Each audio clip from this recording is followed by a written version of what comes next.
В Библията е валяло 40 дни и 40 нощи. Дойде ден 41 и дъждът спря. Моисей извърши убийство и се крие в пустинята 40 години. Година 41 дойде и Бог го призова да помогне за спасяването на Израел. Моисей се изкачи на планината за 40 дни. На ден 41 той получи 10 заповеди. Израелтяните се скитаха в пустинята 40 години. Година 41 те влязоха в обетованата земя. Голиат се подиграваше с Израел в продължение на 40 дни. Дойде ден 41 и Давид го уби.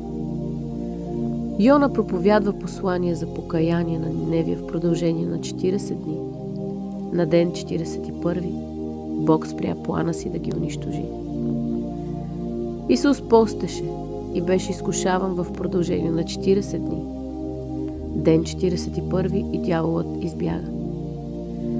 След възкресението на Исус, Той се явяваше на учениците си в продължение на 40 дни. На 41-я Той се възнесе на небето.